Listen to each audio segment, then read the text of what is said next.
Kumusta mga kabasketball? Super Chris TV. Pag-usapan po natin ang ating Team Gilas Pilipinas at yung makakalaban nila na Georgia.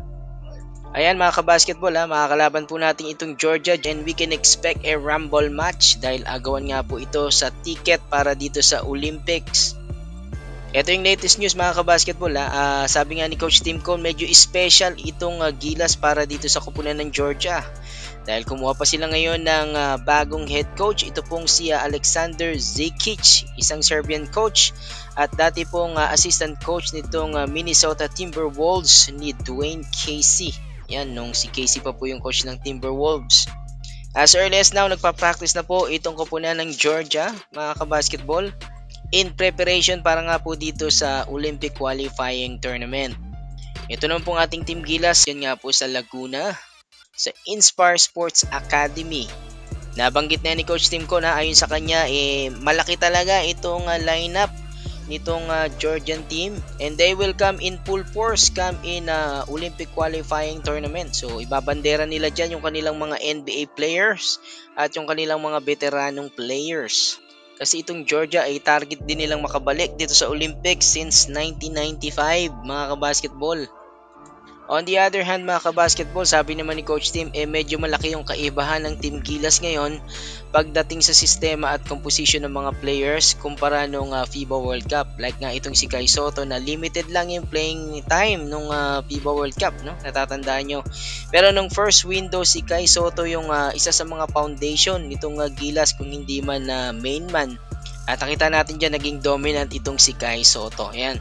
Yung sistema na ginagawa nila, mga kabasketball, yung practice, ganun pa rin. So, yun yung kaibahan, sabi nitong si Coach Tim Cone.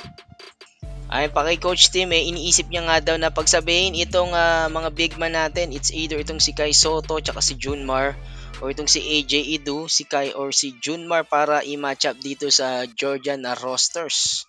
Imagine mga kabasketball, meron ding 7-1 player itong Georgia. Meron silang dalawang 6'9 at isang 6'11.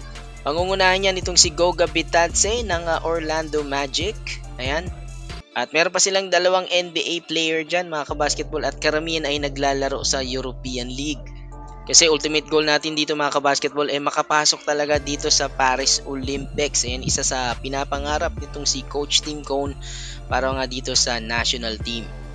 Takeaways natin mga kabasketball sa laban na to. Kaya naman natin itong team ng Georgia mga kabasketball.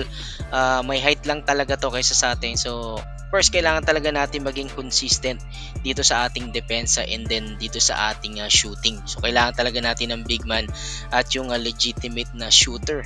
Kasi kung di man tayo makasabay dito sa size nila, at least yung shooting natin makasabay tayo dito sa scoring. Hindi nila tayo maiwanan. So napakahalaga yan. Yung consistency natin sa shooting.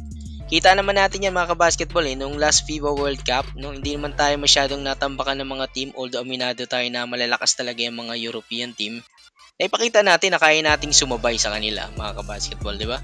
Dito kasi sa Olympic qualifying tournaments or sa mga qualifiers na yan, yung usually mga competitor natin ng mga European, sila talaga yung kadalasan nagiging qualify, nananalo sa mga qualifiers na yan.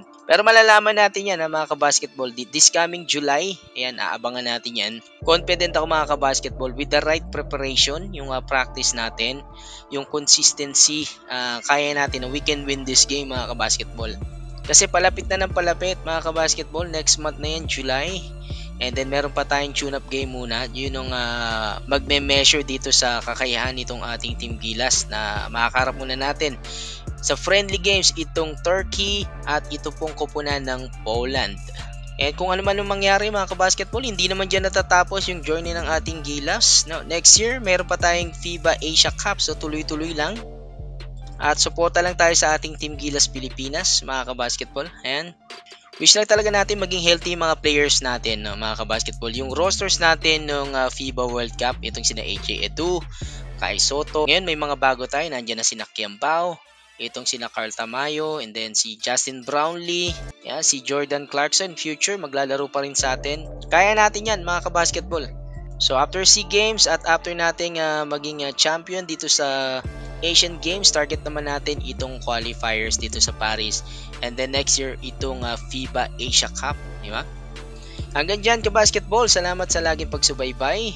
Shoutout po sa ating mga regular viewers and subscribers. Thank you for watching mga kabasketball. This is Super Chris TV.